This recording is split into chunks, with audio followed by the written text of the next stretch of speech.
I'm going to expand upon a few things from my last video. First, the name of the guy that I call him a whistleblower from Area 51. His name was Bob Lazar. Now, sometime, I don't know, back in the 80s or 90s, he'd come forward. First, he wanted to be anonymous. And I know George Knapp has interviewed him. George Knapp is one of those prominent paranormal UFO guys. And I like George Knapp. George Knapp's a pretty cool guy. I like watching his interviews. And I think George Knapp is probably an open-minded guy. I know sometimes he'll host Coast to Coast, but when George Noory took it over, I just stopped listening to Coast to Coast. I just got tired of Coast to Coast. But anyway, I loved Art Bell when Art Bell did Coast to Coast. But anyway, back to Bob Lazar. Now, if Bob Lazar hadn't come and blown the whistle on Area 51, most people wouldn't know anything about it. They just know there's some test facility up in the desert in Nevada. They wouldn't know. But as the story goes, Stanton Friedman's been dead for a number of years, but he's one of those, he's an accredited physicist, or was. So he's been gone for a number of years. But anyway, he had met up with Bob Lazar and asked him some simple, basic physics questions. And, the real simple stuff. So the physics stuff you learn in high school, the Isaac Newton type physics. And Bob Lazar couldn't answer him. So I think Bob Lazar claimed he had all kind of degrees from MIT and all that, and I'm going to guess that Bob Lazar probably slept through his high school physics and chemistry classes if he couldn't answer some of that more simple stuff. That's just my thought. But Bob Lazar wants to sit down and discuss. If you want to sit down and discuss physics. Quantum mechanics. Well, as far as for me, I probably last about 2 minutes because I'm gonna have to say that's not my field of expertise. But I kind of up on Newtonian, Isaac Newton type stuff. You get into Einstein and let me cover Erwin Schrödinger. Now, there's probably a few people out there that knew who he was, but if you remember that famous cat experiment, I've wanted to cover that a few times there and just somehow didn't. I don't think I've ever covered Erwin Schrödinger. If you search here there's a Wikipedia page on Erwin Schrödinger, but there's that famous cat experiment that Erwin Schrödinger had conceived of. He never actually did it. Now there's a cat sealed in a container. Then there's a vial of poison, that will kill the cat, and there's a hammer. Now there's a hammer tied to they use a release device that will release a hammer to break the vial of poison if an atomic detector detects an atomic particle. Now the cat is neither dead nor alive. I don't quite get that, so I want to say the cat is alive until an atomic particle shows up and sets off the detector. Then the hammer breaks the vial of poison. That's my take on the Schrödinger cat. And Erwin Schrödinger must not have liked cats. That's just my take on it. Now back to Bob Lazar. I've called him a liar. I called Billy Meyer. Now, Billy Meyer goes back quite a number of years. He's not real prominent now. He was a long time ago, and he's probably back to obscurity somewhere. Doing whatever people do in Switzerland. But his UFO videos, they just look like stuff he'd taken a trash can lid and tied up with a string in a tree somewhere. That's just what his UFO pictures look like. And I can't say Billy Meyer is a liar. Well, that other guy, David Icke, and his lizard people. I'm saying David Icke's a guy with a vivid imagination. That's where I describe him. Now, let me get to Robert Monroe. There's a full Wikipedia page on Robert Monroe. Now, he wrote 3 books. Now, back in the mid 1950s, Robert Monroe was head of he founded a couple different companies. He was a very smart man, very rich man. He actually founded the Monroe Institute on the East Coast. I think it's in Virginia. The Monroe Institute is still running. Favorite Virginia, something like that. But anyway, back in the mid 50s, he was messing around. He's an electronics guy too. He's messing around with electronics, various ways of. If you know what heterodyne is, if you know what a super heterodyne AM radio is. Now, if you take one frequency and mix it with another frequency, you get a third frequency. So what Robert Monroe did, he'd taken, stereo headphones. He had, don't quote me on the exact frequencies, but they would be, these were the frequencies he was using within the audio range. They weren't RF like he used for AM radio. But anyway, they'd use like a 6 hertz signal in one ear, and they would be off by a certain frequency, but it would do something. That difference in the frequency would your brain would interpret it in some way that relaxed that would be deeply relaxing. That's what Robert Monroe was doing. He was messing around with electronic means to go into deep relaxation, and he accidentally got into the out-of-body experience because Robert Monroe said he didn't like the term astral projection because it sounded too woo-woo. So that's when he used the term out-of-body experiences. That was his term. He got into it by accident. He found himself floating out of his body. Of course, he made it. His videos are here on YouTube. If you search Robert Monroe, you can find all these. Don't take my word for it. Search Robert Monroe. These will all come up because he died back in the 90s. But anyway, he got an astral projection by accident. Now, I'm going to get into Loesch here in a second. There's going to be a few people here that know what Loesch is. You can dismiss it, whatever, but let me continue with Robert Monroe. He found himself floating out of his body. He found himself floating back into it again. They talked to a few doctors. Most of them didn't know what he was talking about.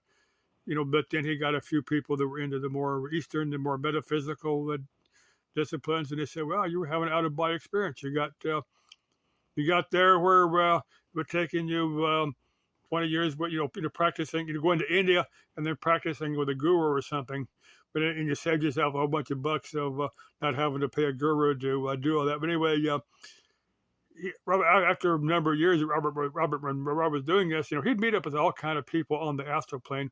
He had astral sex with quite a number of people, and he's reported back at, which I think was pretty cool. But anyway, he'd bumped into these beings that had never been human. These were, I can't think of what his name for them were, but anyway, there was one. It's a highly advanced being. They gave him a piece of information. They asked me what, and he said, "Sure, I'll take it." It was like I could download. They'll give you like an instant download into your brain or into your being. You don't have a physical brain when you're out there on the astral plane. But anyway, there's a piece of information on why the Earth was set up, why all life on the Earth was set up. This is according to Robert Monroe in his second book. Don't remember the name of it, but you can look it up. You can go out there and read it for yourself. But anyway, this piece of information was something called Loesch, Loosh, and you can search on YouTube for Loesch and other parts of the internet, and this will come up. This information will come up, and it'll go right back to Robert Monroe on his what was given to him. Now, according to this information, the Earth was set up as like a garden, like a farm, to produce Loesch. Now, Loesch, however you pronounce it, was given off by the life-death struggle of all living beings.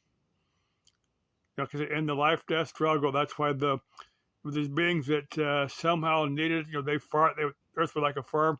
And to quote Robert Monroe, like the milk cow, the cow only exists for for her milk.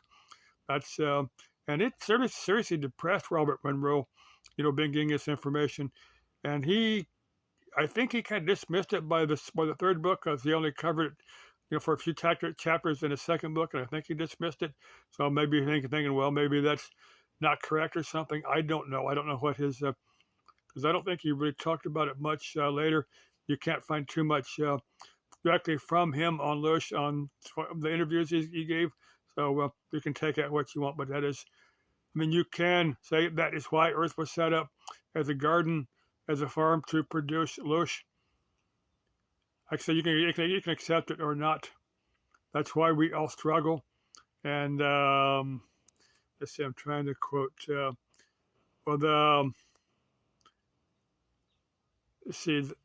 According to the theory, a little bit of the soul of the essence of the creator beings that created life here, according to Loesch theory, a little bit of the consciousness of each of these higher evolved beings was implanted into each of us, so we would have a longing to be with our creators, with the beings that had created us, and being separated from that source would, the sadness of being separated from that source would give us, would produce Losh. That's how it was phrased. Because you can accept it or not. I made a couple of videos on this, but it's been maybe 2 or 3 years since I've made these videos on Losh. Like I said, you can take it or leave it, whatever. I said, for me, I don't know if I believe it or not. It's interesting. I find an interesting theory.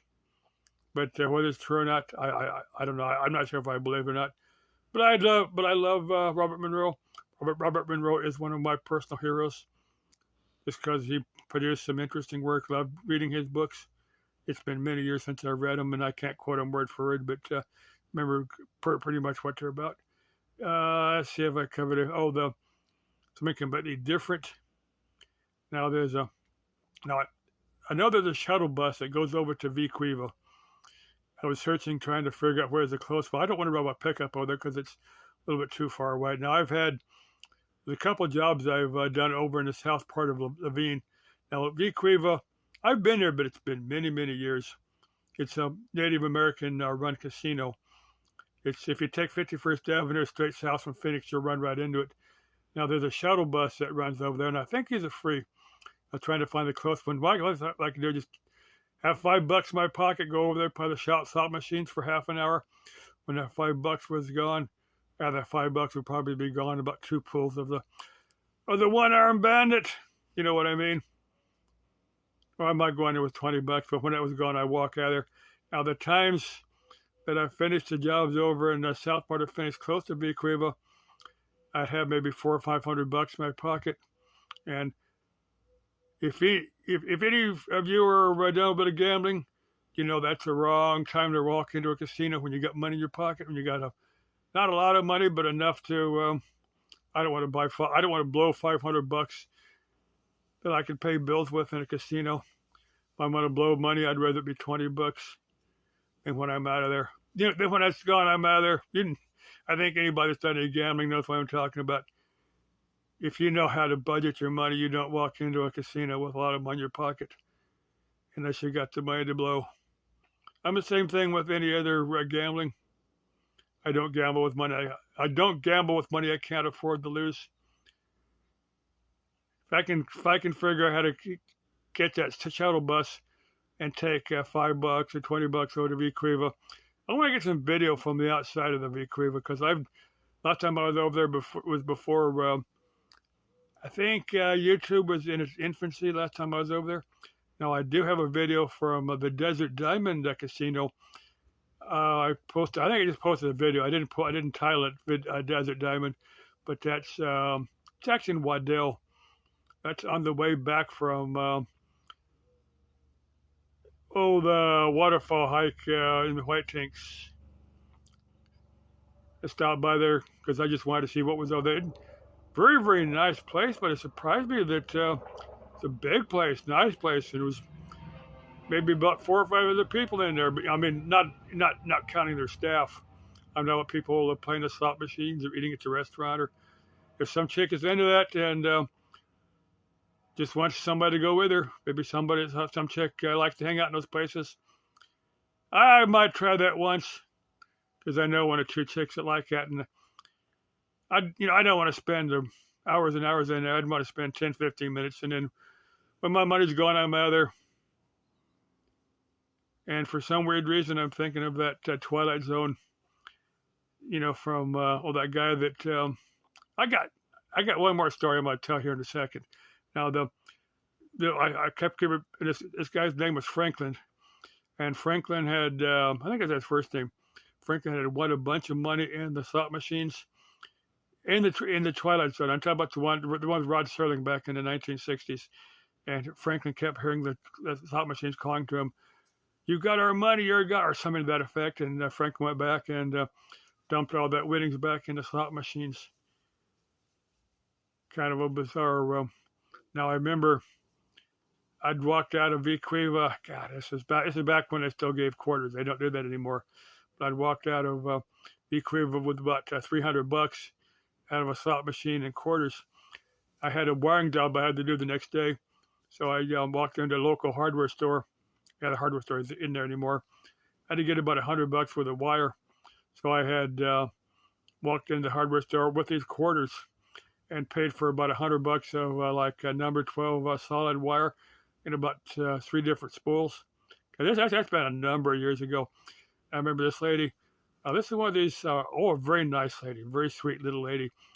But now there are people that just have a religious, they just see any form of gambling as wrong religiously. And this lady, God, she was seriously offended and she was upset about it. And, she's she had to count out these quarters. And she kept going, filthy lucre, filthy lucre, filthy lucre. And I didn't mean to put her through that. And I wish I had exchanged that, went to the bank and exchanged that. If I'd known she was going to have that reaction, I wouldn't have put her through that. Not that I consider that wrong, because I figured for a lifetime of gambling, I've probably broken even. Which if you gamble and break even, you're doing good. But anyway, I don't consider it filthy lucre. I just am careful what I gamble with. I said, sometime I'm going to figure out how to help one of those shuttle buses riding out of Vicriva and spend a half an hour there and then head back. Let's see, I've rambled on long enough. I've covered everything. Oh, I've got to make a video for Lori on her latest video.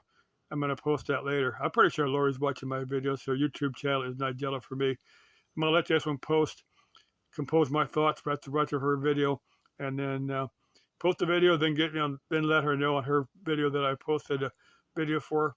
I might not, I don't know. Bye for now. That's quoting Mr. Carlson's Lab. If you're into restoring old electronics, Mr. Carlson's Lab. Bye for now. Love you, dude. Love your videos.